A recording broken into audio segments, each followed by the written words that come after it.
This has to be the right way.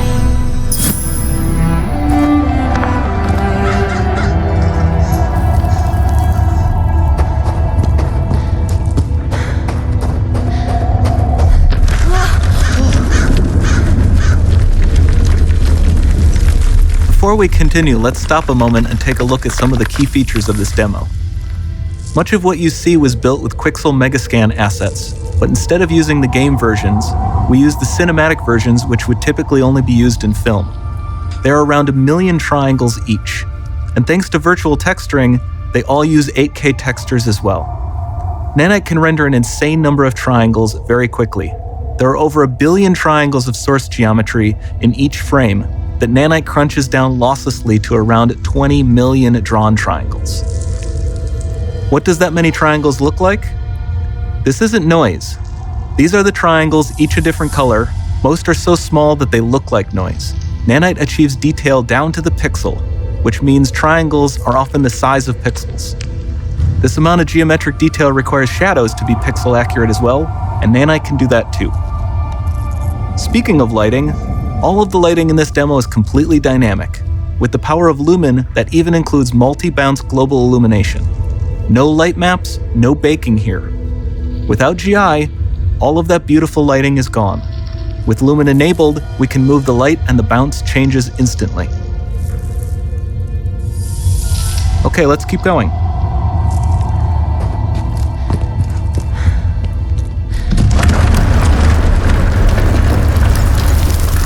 We've made some great additions to our audio system as well.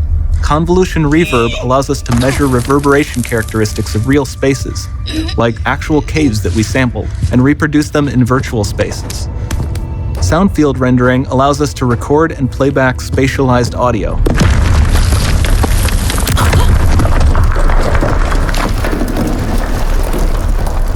All of this adds up to a more immersive experience.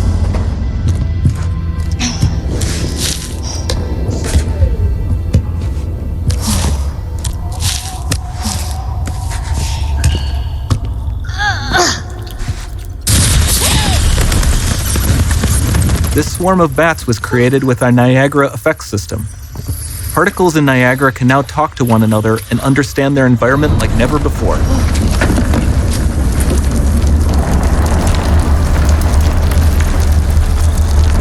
We've also added a ton of new functionality to run fluid simulations like you see in the water below.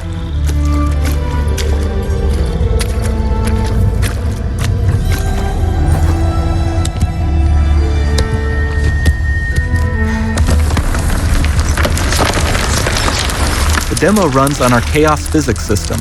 Here we are using it to accurately simulate the rigid bodies of the falling rocks and the cloth of her scarf.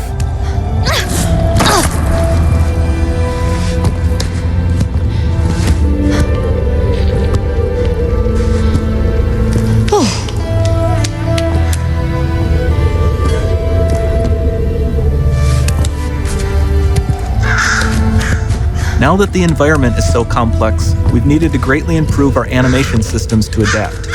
We've added predictive foot placement and motion warping, which dynamically modifies IK and body position to look more natural. For the character to more realistically interact with the environment, we've added the ability to trigger seamless contextual animation events, like her hand on the door. Sounds promising.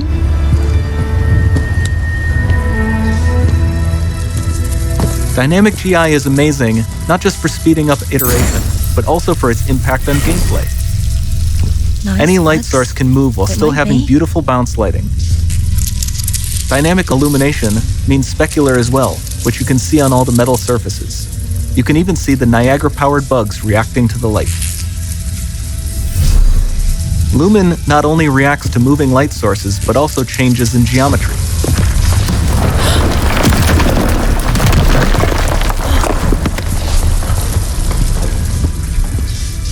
Remember we mentioned high poly assets?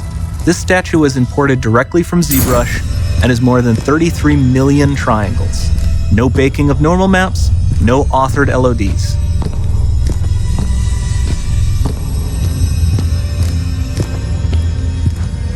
And we can do more than a single statue. There are nearly 500 of that exact statue at the same detail level placed in this room for a total of over 16 billion triangles from statues alone. Over this entire demo, there are hundreds of billions of triangles.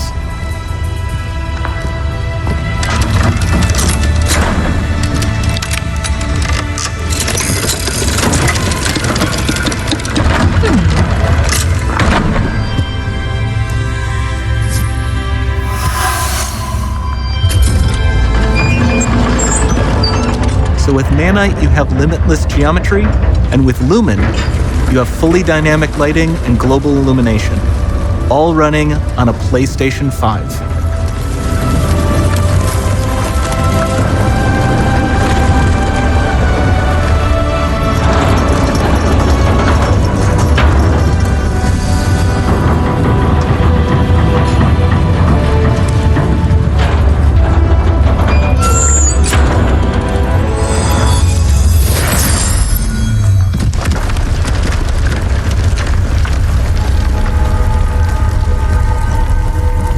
There's not much time left. And this doesn't need to be constrained to small rooms. It can stretch all the way to the horizon. The portal, it's open. Don't fail me now.